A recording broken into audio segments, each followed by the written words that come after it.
फक्त shallow fry करून बनवलेला हा कुरकुरीत नाश्ता तुम्ही मुलांना द्याल ना, मुलं याचे दिवाने होतील आणि फक्त लहान मुलंच नाही तर मोठे देखील खूप आवडीने खातील असा हा चटपटीत नाश्ता फक्त आणि फक्त आपण 3 बटाट्यापासून बनवणार आहोत. खूप म्हणजे खूप सोपं आहे बनवायला. कधी काही चटपटीत खाण्याची इच्छा झाली तर तेव्हा तुम्ही हा नाश्ता बनवू शकता किंवा लहान मुलांना काही स्नॅक्स वगैरे सांगितले असेल तेव्हा तुम्ही हा टिफिनमध्ये देऊ शकता. खूपच मस्त लागतो आणि खूप झटपट तयार होतो, तसेच खूप कमी सामानात तयार होतं. तसेच या कुरकुरीत आलू टिक्की तुम्ही अशाच देखील खाऊ शकता, खूप छान लागतात. किंवा टोमॅटो सॉससोबत देखील खाऊ शकता किंवा तुम्ही याचा चाट बनवून देखील खाऊ शकता. एकदम भन्नाट लागतो. तर लगेच आपण याची रेसिपी पाहूयात. त्या अगोदर एक छोटीशी विनंती आहे, रेसिपी पूर्ण बघा आणि रेसिपी जर आवडली तर प्लीज व्हिडिओला लाईक आणि शेअर करा. लगेच बटाट्यापासून हा कुरकुरीत नाश्ता कसा बनवायचा हे आपण पाहूया. तर हा कुरकुरीत नाश्ता बनवण्यासाठी मी मध्यम आकाराचे 3 बटाटे घेतलेले आहे. आता सगळ्यात अगोदर आपल्याला या बटाट्याची साल काढून घ्यायची आहे आणि साल काढून झाली की लगेच बटाटे पाण्यात टाकायचे आहे, म्हणजे ते काळे पडत नाहीत.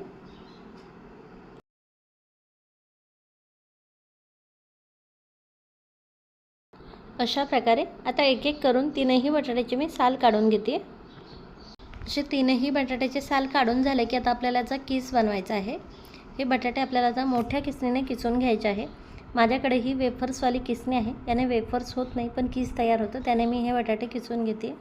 तुम्ही आपल्या नॉर्मल किसणीने देखील हे बटाटे किसून घेऊ शकता. फक्त जास्त बारीक बारीक किसायचे नाही, छोट्या किसणीने किसायचे नाही, मोठ्या किसणीने आपल्याला हे किसून घ्यायचे आहेत. याचा अशा प्रकारे जाडसर किस तयार व्हायला हवा, तुम्ही पाहू शकाल. छान पांढरा शुभ्र आणि जाडसर किस तयार झालेला आहे. तसेच बटाटे किसून झाले की लगेच आपल्याला ते पाण्यात टाकायचे आहे, म्हणजे किस काळा पडत नाही. आता 3ही बटाटे मी किसून घेतले आणि हे आता ह्या पाण्यातून दुसऱ्या पाण्यामध्ये काढून घेतलेला आहे. हा किस आपल्याला 1-2 पाण्याने स्वच्छ धुवून घ्यायचा आहे आणि त्यानंतर आता हा आपल्याला फक्त उकळवून घ्यायचा आहे. त्यासाठी ही कढई मी गॅसवरती ठेवली आहे, गॅस चालू केलेला आहे. आता या पाण्याला आपल्याला एक उकळी आणून घ्यायची आहे. बटाट्याचा किस जास्त शिजवायचा नाही आहे, मी परत सांगेल. यात मीठ घालायचं आहे चवीनुसार आणि हे आता व्यवस्थित मिक्स करून घ्यायचं आहे.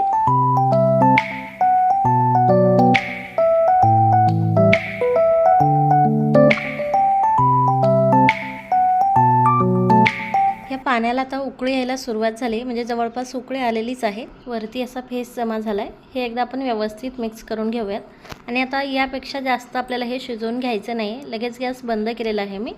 आता हे आपल्याला एका चाळणीत ओतून घ्यायचं आहे.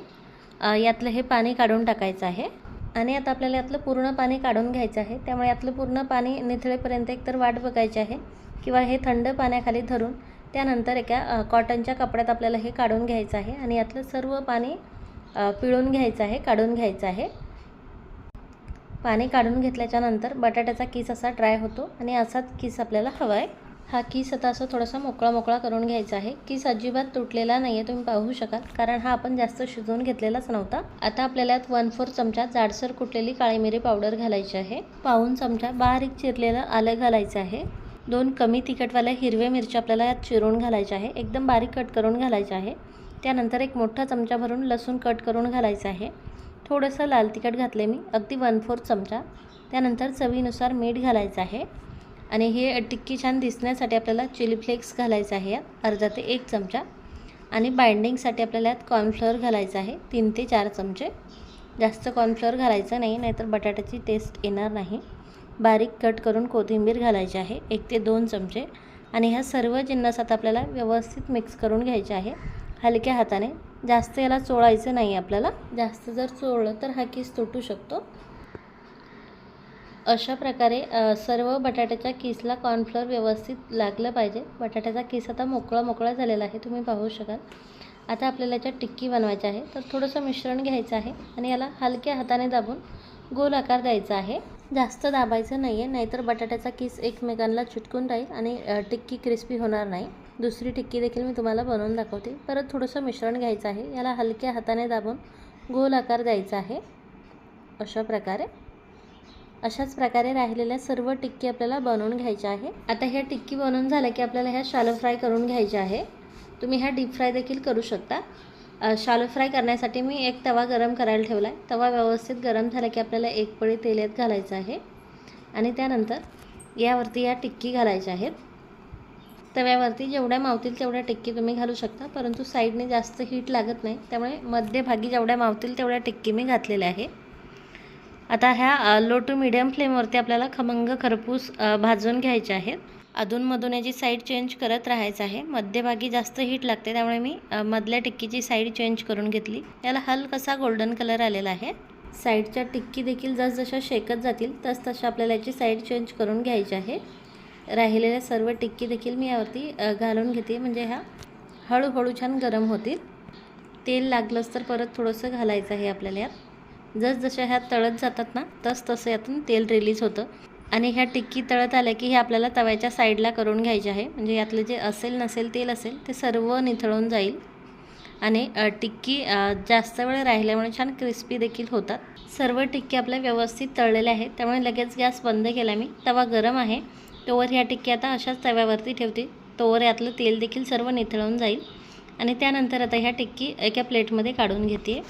खूपच सुरेख टिक्की तयार झाल्या आहे, एकदम क्रिस्पी झालेल्या आहेत. कलरही तुम्ही पाहू शकाल किती सुरेख आलेला आहे. तर आणि चव याची एवढी भन्नाट आहे ना की तुमचे मंचुरियन देखील यापुढे फिक्के पडतील.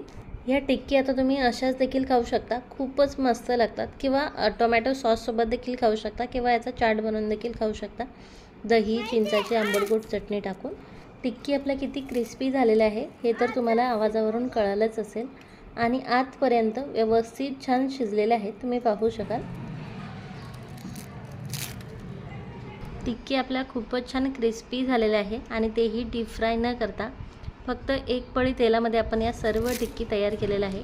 आणि याची चव एवढी भन्नाट आहे ना, तुम्ही जर ह्या एकदा खाल ना तर पुन्हा पुन्हा बनवून खाल, खूपच छान लागतात. तर रेसिपी नक्की ट्राय करा. आणि रेसिपी जर आवडली असेल तर प्लीज व्हिडिओला लाईक आणि शेअर करा. पुन्हा भेटूयात अशीच एक नवीन चटपटीत रेसिपी घेऊन. Bye bye.